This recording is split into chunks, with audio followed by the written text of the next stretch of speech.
Hi everyone, and welcome back to season 3 of Commerce Meets Law, a podcast where we talk about various commercial topics and how they interact with the legal profession.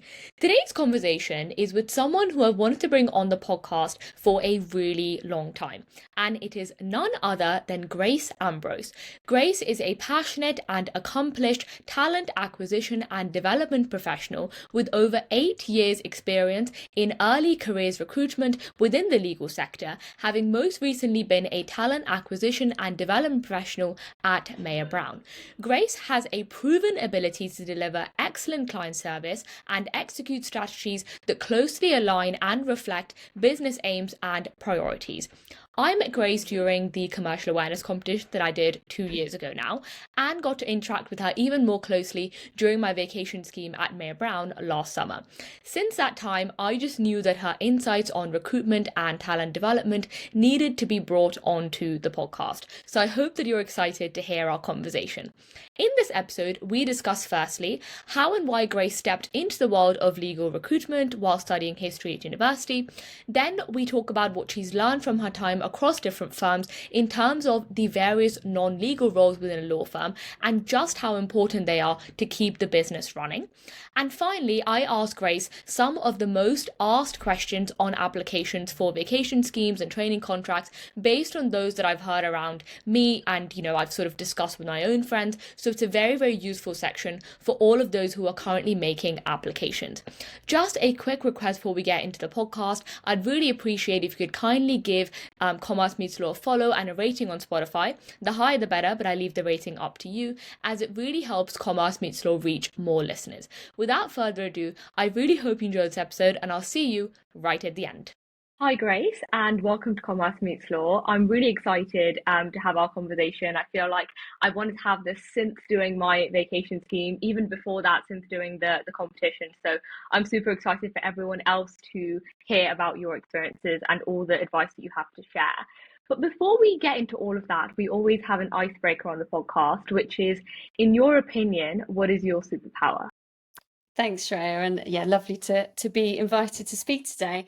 Struggled with this one actually. It's a good question, but I think I landed on probably my memory, and not inclusive by any means of having a brilliant memory for everything, every fact, general knowledge, or anything like that. Quite the opposite. But I think I have a fairly good memory for people, so quite good at remembering names, faces, dates, birthdays, all things like that. And I think that probably served me quite well working in graduate recruitment. Definitely, and that is exactly what we're going to get into. Before we sort of talk about your professional side, could you give us a little bit of a flavour of sort of what you studied at university and how you sort of first decided that graduate recruitment might be a route for you? Sure. So to take the first one, so I studied history at university, going back some time now. And in terms of landing on that as a degree, really I just went with what A-level interested me the most at the time. I was not sure at all what I wanted to do after leaving school, let alone for a sort of career post-graduating longer term. So I thought if I'm going to spend 3 years studying, I'd like it to be something that I enjoy. I also thought history at the time, I sort of took the view that it was fairly broad, and not knowing what I wanted to do, I thought it could be quite naturally applicable to a number of different careers. And actually, in hindsight, as a recruiter and from sort of the perspective of legal, I think employers are fairly agnostic what you study, but I felt at the time at least that that could be quite adaptable. Post-graduation, in terms of sort of career and that route into graduate recruitment, I went to a school that really sort of encouraged quite heavily pursuing university as the more sort of traditional route. So after sixth form, at the start, I didn't really want to, and I was quite resistant to that and looking at careers. But as I say, in the absence of really knowing what to do, sort of came full circle and thought, I'll go down the university route, and buy myself some time, get a degree whilst I do that. And in terms of graduate recruitment, this is, also not a hugely considered answer for you, Shreya. It was, again, a bit of a sort of fell into this by accident sort of story. So when I was at university, I think I was coming towards my second year of studying history, so approaching the lovely long summer. And I'd always worked throughout GCSEs, A-levels and during my degree, but I'd always worked in hospitality. So locally to where I lived. I was a waitress, and then during term time, I was a bartender on campus. Loved both of those roles, but I think as the final year was creeping forward, I was sort of having a think about how I could diversify my experience and, what my CV would look like post graduating, albeit, good that I'd worked. I think it wasn't, it was always in the same sort of field, and I didn't really still have much direction what I wanted to do after graduating. So that's how I came across the internship, which started my career in graduate recruitment, which we might come on to chat about. But that was in a graduate recruitment team between my second and final year at university. So during the summer, that was my first taste of it. And I think that, first talking about, I think, history, again, it's probably a course that a lot of people end up going into if they then want to, consider a law conversion or sort of go into other careers after that. I feel like in that sense, as you said, it's very broad and it gives you a lot of those transferable skills. And I think people who want to do law but may not want to do it as a 3-year undergrad degree, I think for them also it's a really good option. And I think talking about the graduate recruitment side, I feel like, especially if you're doing a law degree or if you're thinking about that conversion, there's very much an emphasis on, sort of going down that traditional legal route of either the bar or becoming a solicitor. And perhaps those other non-legal roles are less spoken about. So in terms of this internship, how did you sort of find the opportunity and how did you think that might be a better route for me than what everyone else was perhaps going down? Yeah, sure. So at the time, as I say, I was sort of just looking for anything and everything. I was quite flexible, and by no means I don't think I even knew, which I maybe shouldn't admit, what a training contract was at the time, let alone what graduate recruitment was. So I was very broad in my approach for that summer internship. And Reed Smith, where I started, happened to be just one of a handful of internships that my university careers service advertised. So again, sort of came across this by accident, applied to a number of different placements, and they were one of the first couple of organisations to come back to me and invite me to interview. And then I secured the interview before I actually went to the second interview that I'd been offered. So could have turned out very differently, but I didn't want to put myself through another assessment. So that's how I landed in the graduate recruitment team there at the time. In terms of availability for non-legal internships, I'm not sure I'm hugely qualified to speak to it, because as you can see, I sort of only applied in one sitting. My knowledge is certainly very outdated and quite specific to what was available through my careers service. So I'm not sure how readily available non-legal internships are more broadly than sort of my own experience, but I hugely see the value in them. I think you're right, law is maybe slightly unusual to have such a focus on at least vacation schemes, to give you a bit of a taster. And there's a lot of resources and events and insights into what the profession entails, and I don't think that is the case for a number of different roles outside of legal. So yeah, it was as I say, not a sort of strategic targeted approach I took, but I think it was so important, as you can see, for setting the trajectory for my career. From your perspective, who do you think perhaps should consider graduate recruitment if they're thinking, I'm not too sure about the solicitor route, I'm not really sure, and I maybe want to try something else? What sort of qualities or attributes make someone good in that sort of role? That's a really good question. I suppose if you take it from a sort of stepping back and looking at what sector you're working in, if you're looking at in-house recruitment and early careers recruitment in particular, I think you need to have an interest in the roles you are recruiting for. And I certainly found, maybe retrospectively having secured the role, but I certainly found that I had an interest in sort of commercial law more broadly, and certainly the sort of internal, more sort of inward looking business side facing aspects of my role were some of my favourites. So there's a lot of candidate interaction, and you will see the sort of attraction side, events, screening, assessment centres, VAC schemes, but that's only really half of it, I'd say. There's so much that you do which is much more inward looking, where your key stakeholders are some of the most senior partners in the business, and you have to truly get under the skin, I think at least, and understand their business, their practice areas, what their needs are.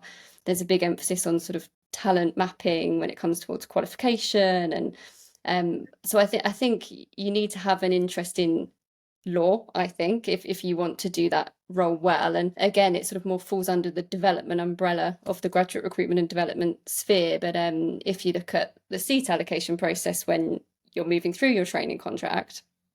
I think that's really hard to do well if you don't have an understanding of the different areas of the business and, what a trainee would be doing in those seats, how that differs if it's transactional to contentious to advisory seats. And it's not necessarily, doing the legal work, of course, but I think you need to be invested in upskilling your knowledge continuously throughout your career to be able to, apply yourself well to that side of things. So yes, I suppose to come back to your question, Joe, of, if you were looking to pursue graduate recruitment or early careers recruitment, I think increasingly the roles are starting to be more split than they were perhaps when I started out. So you'll have somebody who focuses more on the outward facing recruitment side, and then someone who maybe looks more closely at the development side I've just spoken to in a bit more detail. So maybe your starting point should be, considering those skills that might be required for the different elements of the remit, and, what one you think you'd be most aligned to, and go from there. And yeah, as I say, keeping in mind the sector that you're operating in, and if you think that will excite you.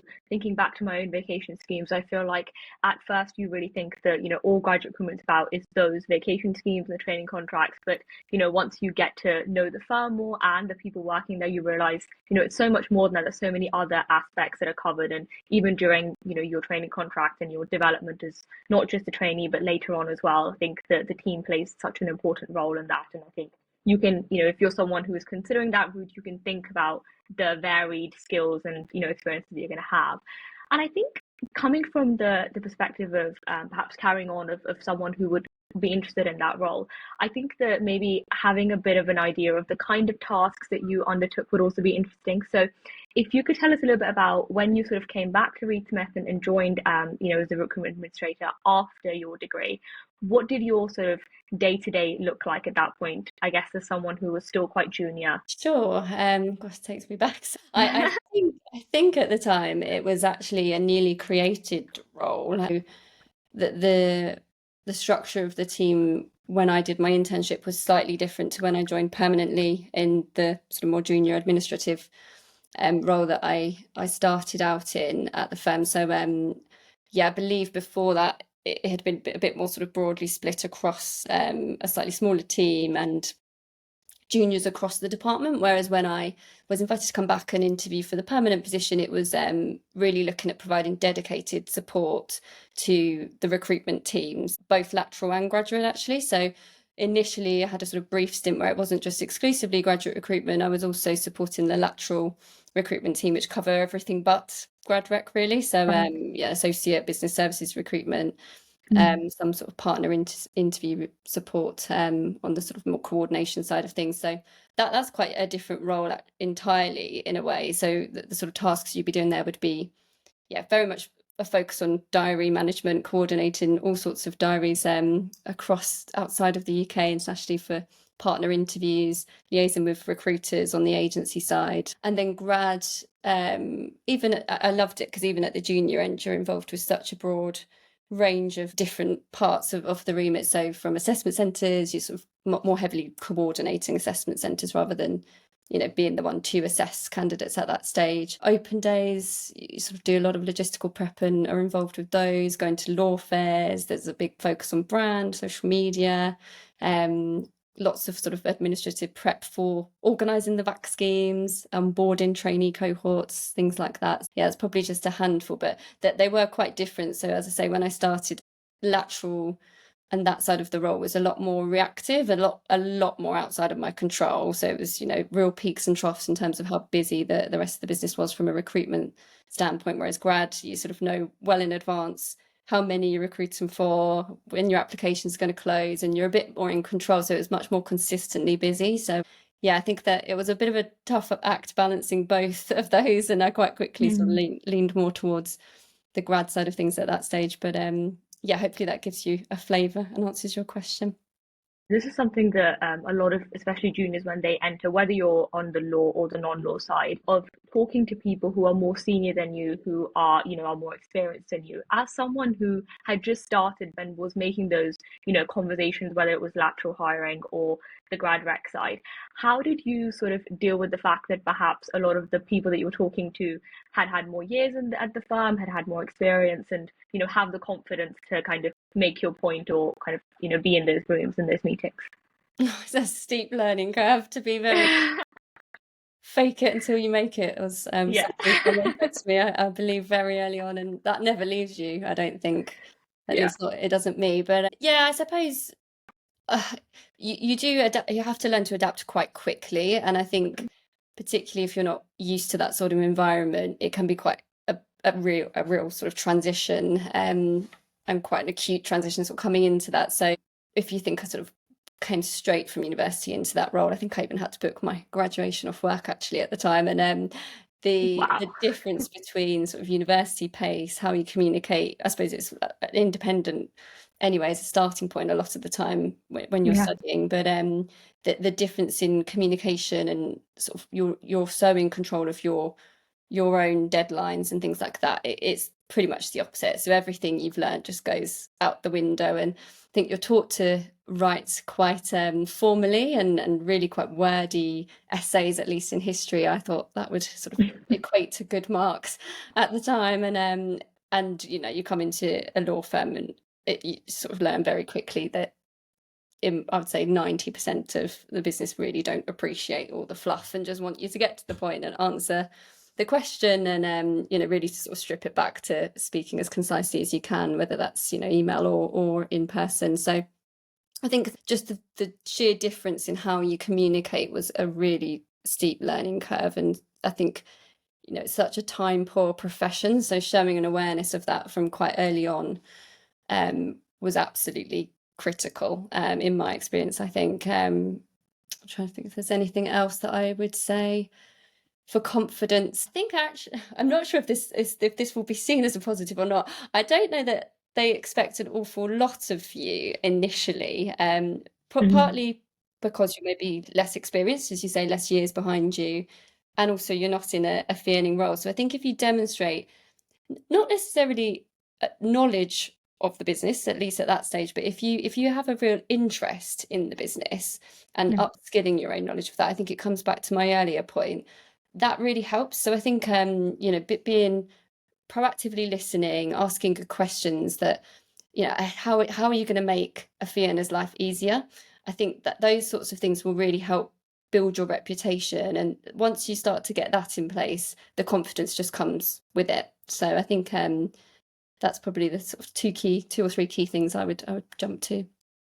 Absolutely, and I think that, applies to no matter what profession you're going into. I think often university to, kind of that transition into, I think going to any sort of workplace is a huge one. And I think that understanding that you're not going to know everything from day one and that process takes time, I think is a huge one for sure. In terms of, I guess I wanted to talk a little bit about sort of the career moves that you had throughout within graduate recruitment. So going from Reed Smith to BCLP to Mayor Brown. Can you tell us a little bit about how those kind of recruitment processes were different in each firm and how you adapted to that in terms of the advice you gave and the kind of day-to-day tasks then that you had to do which differed? The first thing that springs to mind is how similar they are rather than the differences. I mean, I could talk to sort of the quite granular nuances that differ between firm to firm and sort of different exercises that you'd move through. But I think that the sort of overarching formula is quite standard, and I'm sure applicants will see this. You know, it tends to be quite typical that you go through an online application form of sorts, followed by an online test of sorts, and then as you approach the later stages, it's usually a sort of an interview or virtual interview stage. And then if Yeah. you're successful, you go to the sort of assessment centre, and typically that would involve, you know, more of a technical or case study type assessment, which is individual. There's nearly always, in my experience, a group exercise of sorts, and then a final stage interview, which is, you know, sort of the real test of your commitment to the profession. So I mean, certainly all three firms I've worked at had variations of that pathway. I think you're looking for different things, I suppose, depending on, you know, what the firm prioritizes. But even then, I think there's a lot of crossover in, you know, what we value of our trainees at all three firms that I've worked at. So yeah, I think the differences would be really quite granular in terms of the specific exercise and, you know, Mhm. perhaps how the group exercise is formatted. So I've seen negotiation type exercises versus more collaborative ones, for example. So there are little sort of nuances of course, but I think that the sort of structure tends to be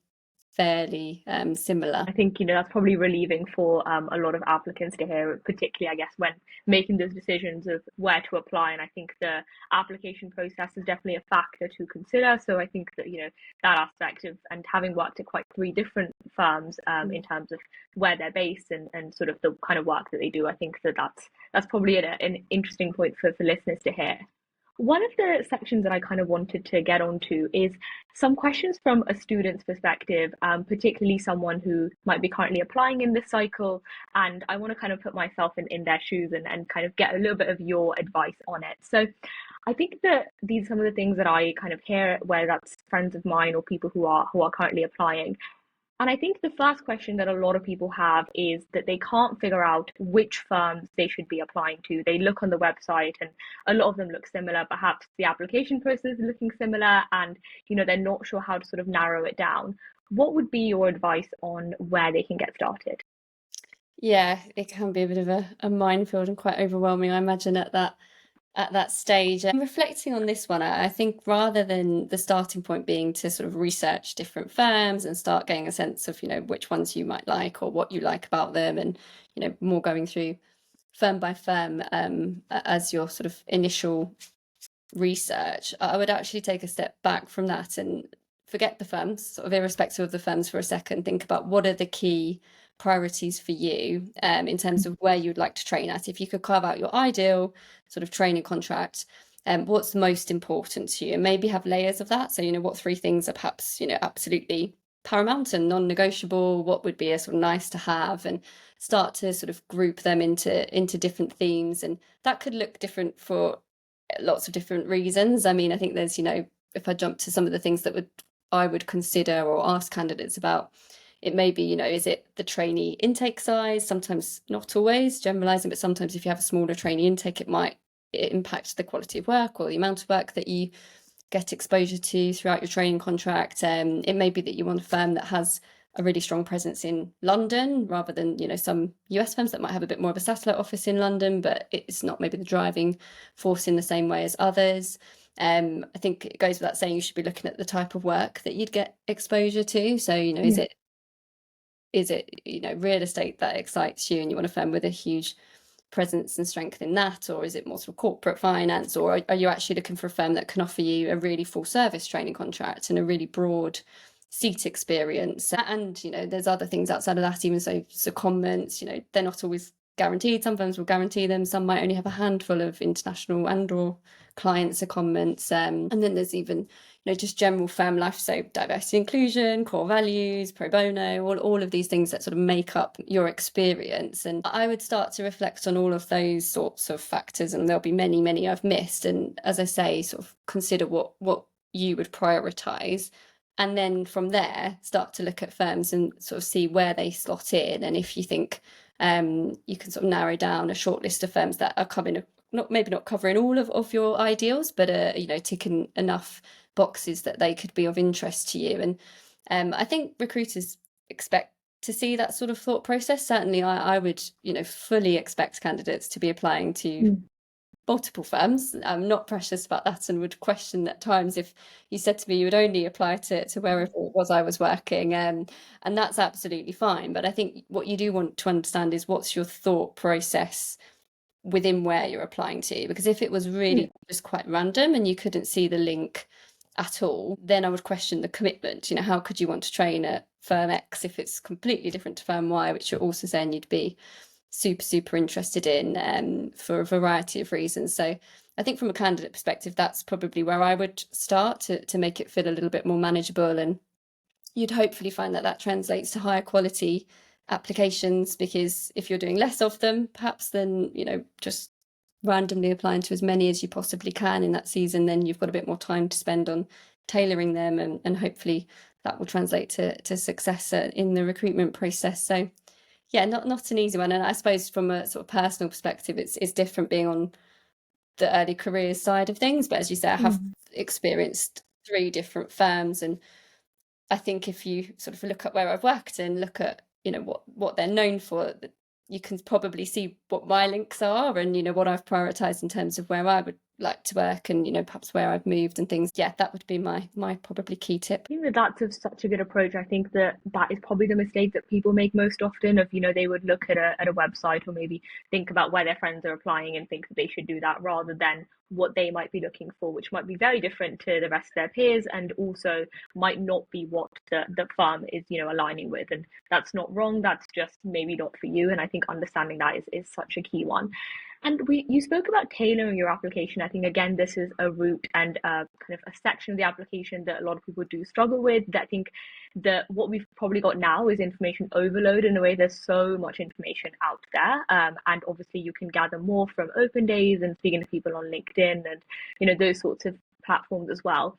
What would be your tips in terms of, as someone who has read so many applications, of when a candidate actually shows knowledge of a firm and interest in a firm rather than just sticking some facts in from a website that they've read? It's a really hard balance. I recognize that. I think, Yeah. I mean, as you say, there's so many resources available to candidates now. So I think, it's pretty much a given that you would access all of that information. So although it makes it a much more time consuming process to start stripping back what's most relevant, I think there's an expectation now that you would go beyond just the firm's website and perhaps even just one or two other places when you've got readily available LinkedIn, as you say, but also lots more virtual events have really taken off in the last few Yeah. years in particular, which tend to be a bit more accessible even than open days in offices. So yeah, I think that's the sort of starting point, is that there is an expectation that you've got more than just the sort of the key facts and the more generic facts about the firm. But in terms of stripping back the relevance and what would make you stand out, as I say, I recognise it's a really hard task. I think where I've seen applicants trip up is, as you say, exactly when they start to just almost slot in facts, and it's very clear they're just almost name dropping just to say, I've been to tick this one off, been to this site and seen this deal, etc., etc. So I think it's got to be meaningful, and I suppose that will entirely depend on what the question is that you're answering. But I think if it's some variation of why you're interested in working at X firm, my probably advice here would be to spend the time going through your response once you've sort of got the bare bones down, line by line, and ask yourself if you could interchange the firm you're applying to with any other firm's name, then it will be too generic. So I think actually, just rather than just sort of trying to get in as many facts as you can, asking, is that fact specific to only this firm? Because you could think you've written a really healthy answer that's quite detailed and covers all of the things that I've just covered, a variation of those factors that might be important to you, and or all true. But if you can cover up the firm's name and put in another firm, then it's probably going to be too generic. And there are ways to tailor it. So if I sort of take a very basic example, but if it's you want to work at firm X because they have international comments, say where, say why that appeals to you. How does it relate to the access that you'll be given during your training contract, and more broadly the work that's available in the sort of the office that you'd be training in. So yeah, it's just one sort of, as I say, quite basic example, but there will be, more detailed versions of that I think you could sort of be asking yourself those questions to make sure that it's specific to you and also to the firm. I think that those two aspects are so key. The firm is as important as you having an interest in that particular aspect. And I think that there are lots of firms who do lots of things, but I think how that is important to you and how you can, kind of marry the two together is I guess where that skill is. And like you said, there's lots of different ways to do that, but ensuring that it's not too generic, I think, is definitely the key. I think that when we talk about recruitment and applications, we can't not talk about the increasing use of generative AI and, kind of using that in applications. I'm sure that you might have seen it or even heard about it being used in applications. What are, from a grad rec perspective and having done it for so long, what are your thoughts on how it can be used and whether it should be used at all for applications? Yeah, it's a big area, isn't it? And it still feels relatively new to me, to be honest. I think it's only in the last probably couple of application cycles maximum that we've really seen it creeping in. And I think, yeah, I suppose from a sort of professional perspective, that's just one to be continuously across. And I think it will, be a real double act between in-house recruitment teams, innovation teams probably, as well as your assessment providers, to sort of keep on top of how this continues to move, and what each firm's approach to that is in the recruitment process. And it's not just at application stage, I'd say. It's probably now looking at how that could play through to the later stages of the recruitment process, and if there's anything to consider there. So yeah, certainly in my experience, that sort of was the starting point, working quite closely with our assessment providers. One thing I would probably say is, I'm sure it will continue to become increasingly sophisticated, absolutely no doubt of that, but it is quite easy to spot still.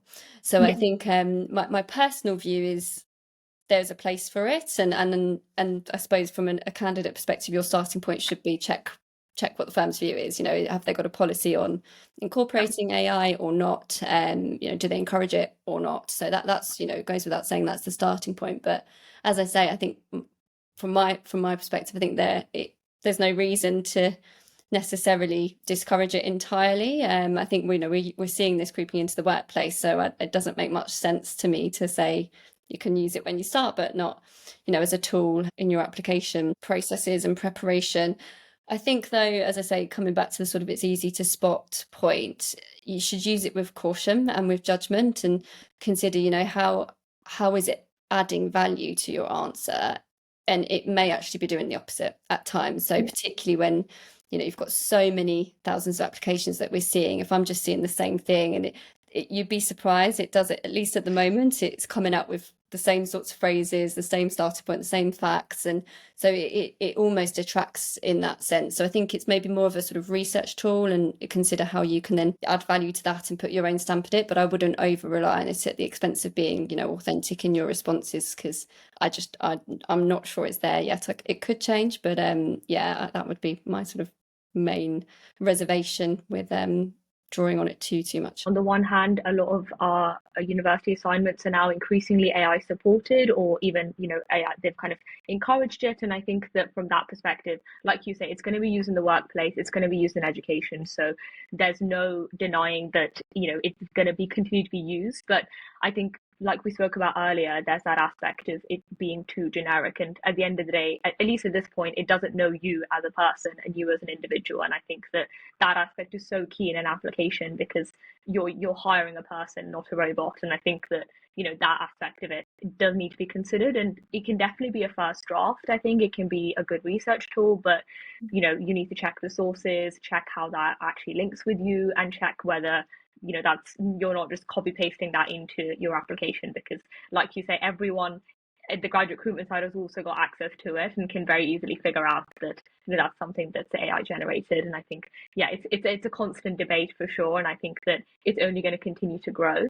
In terms of just going past the application stage, getting to the vacation scheme, because I guess again you have as graduate recruitment teams have a big role in that aspect as well, alongside the supervisors and your sort of interviewers. From your perspective, I think that in sort of my vacation schemes, I think there was a very collegiate sort of perspective. But from having heard from others, there's always sometimes people who are trying to outperform others, who are trying to stand out maybe to their detriment. How would you kind of encourage someone to ensure that they can stand out without trying to outperform other people, or trying to sort of dominate a conversation during those 2 weeks? Yeah, it's a good question. I'm not sure anything I say is going to sound like rocket science here, Shreya, because when I sort of was thinking about this one, and I think as you put it, you said people are at risk of sort of outperforming to their detriment. I think my immediate reaction was it would be to your detriment, to be honest, because at least at the three firms I've worked at, and speaking to many peers, we're not looking for people to try and be sort of hugely competitive with other VAC schemers or do anything that's completely out of the ordinary. We're actually looking for quite the opposite. I think we want to see VAC schemers displaying all and lots of the qualities that we'd expect to see in our trainees, and that doesn't necessarily mean sort of technical legal knowledge, not that at all, but everything but, really. So wanting to see collaboration and teamwork and engagement and enthusiasm, all of that I think is easy to demonstrate without being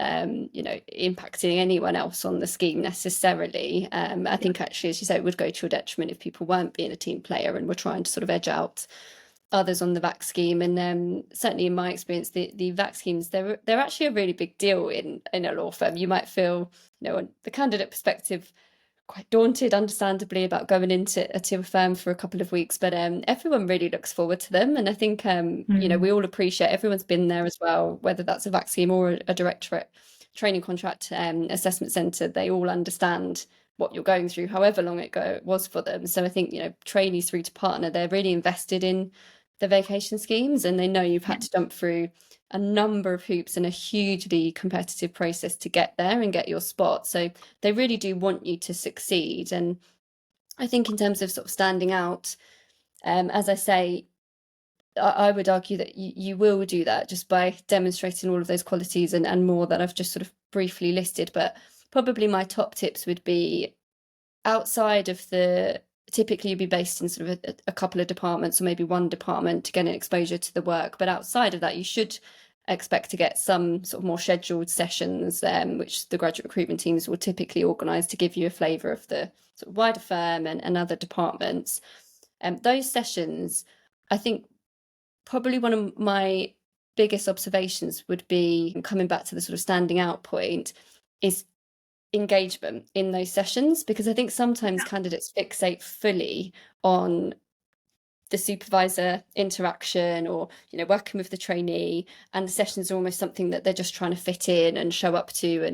And actually we're not putting them on for fun necessarily, we're putting them on to ensure that you get a really well-rounded experience. But more than that, I think you'll often be spoken to by quite senior representatives from across the business or graduate recruitment. Legal and non-legal colleagues will generally present a lot of those sessions, and they've given up time to speak to you. So I think if you're not engaged and really fully committed to carving out time for that session, it's quite noticeable actually. And it might just be that you've got the very best of intentions, you've got a deadline, you could do without it, you really want to sort of get your head down and impress from the work standpoint. I wouldn't overlook the importance of showing engagement and enthusiasms more broadly on the scheme. And often you might have a member of the graduate recruitment team sitting in or facilitating some of those sessions, and they'll also sort of pick up on how engaged you are in that respect. And I think a really easy way to show your interest is to ask questions. And it's probably a graduate recruiter's worst nightmare when somebody's given up their time to come and speak to VAC schemers and there's not a single question. And I'm happy to say it's very rare, but it's not unheard of. So I think whilst you're not being assessed on the questions you ask, it's a real indicator of your interest in whatever it is that you're being spoken to about. And it might not necessarily even be a legal session, it might be something more looking at sort of presentation skills or pro bono or something outside of the sort of core practice area groups that you might be hearing from. So yeah, that's probably one thing that I would say and could make you stand out, perhaps for the wrong reasons, which is an easy fix. And the other two things, which again I'm sure you will have all been sort of heard before from other avenues, but I think everyone really wants you to be yourself, absolutely. So while it is a sort of a nerve-wracking environment to be in, hopefully you get comfortable quite quickly and get a feel for the firm and can feel that you can be yourself during the scheme. But also keep up the professionalism. I think, again, it's a 2-week stint, and across that you'll hope to have a couple of socials and maybe get closer to particularly probably trainees if you're doing more work with them at that level. And then probably the last one is just being mindful of people's time. So as I say, I think everyone, in my experience, probably 9 times out of 10 will want to give VAC schemers their time. They'll probably go out of their way to ensure that they see if you've got any questions or want to talk any work through or give feedback or just generally have a chat. But I think if the VAC schemers can show awareness of that time, it generally works better on both sides. So rather than just assuming you can drop in, checking somebody's diary or asking if they've got capacity, because again, probably mentioned this earlier in the podcast, but being a sort of relatively time poor profession, I think that can go a long way just to show some awareness that whilst you're in there for 2 weeks, there is still their day job to be getting on with. So as I say, I think I've never ever seen somebody say no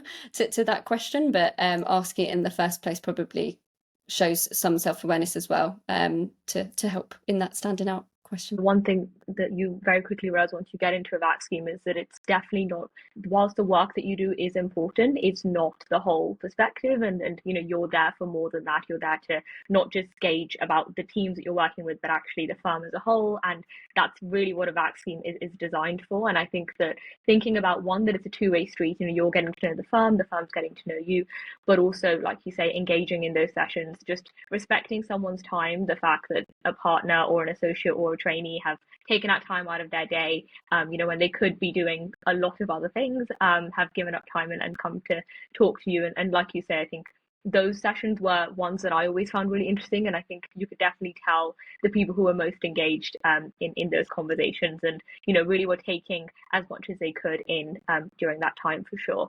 And I guess as sort of a final question, now that I guess you've sort of taken a career break and come out of graduate recruitment, could you tell us about sort of the aspect that you enjoyed most about your role and the thing that you found most challenging? Yeah. God, I could probably do a whole podcast on this question. So I think what I enjoyed most, if I had to narrow it down, and this is probably true throughout my career, in some respects, is the variety in the role. I think actually, although it's a cyclical remit in the sense that applications open and trainees join, qualify, etc., etc., there's no day that's the same, and actually the remit is so broad that there's so much underneath that cyclical remit that it keeps it incredibly varied, whatever part of the year you're in. If you think of, on the recruitment side, you have to sort of be able to turn your hands to events, looking at interviewing candidates, screening, assessment center coordination, things like that. Then there's the brand and marketing side of things. Then there's, more looking at, I suppose, the criteria that you're assessing candidates on. How does that fit into the sort of wider picture? And that's just the recruitment side, and probably plenty of things I've missed off of that side of things as well. But the development is a whole other beast in itself as well, where I mentioned earlier, you're sort of much more inward looking and covering sort of induction, seat allocation, the more pastoral support for trainees and supervisors as well at times, qualification, and sort of everything that comes up in between. So really such a broad remit, and they do require quite different skill sets, I think, to do those different sides of it well. And I really liked that. I quite liked that we kept it interesting, and outside of even those sort of umbrella headings, there's so much constant change in the industry that you're having to also be quite adaptive to. I mean, if you think of the SQE, that kept me very busy for a large portion of my time in various respects. And then AI, obviously, that will continue to evolve as we've just spoken about, and there'll be many others. And ultimately, you're managing people, so that's never going to be predictable. I think that you could speak to different partners across the business, and they'll have a different idea what they want you to achieve from the recruitment process, development process, and beyond. And trying to navigate all of that, I found it kept it very stimulating throughout my career, and at all firms that I've worked at all levels probably as well. And it maybe links to the most challenging, though. I think actually, having said it's the variety is the thing I like the most, I think probably what was the most challenging part is just the breadth of what you're covering, and how those demands can sometimes not align, and they'll be sort of competing at different points, not just for time, but also, as I say, for what you're being asked to achieve won't be necessarily the same depending on who you're speaking to. So I found that quite challenging throughout my career.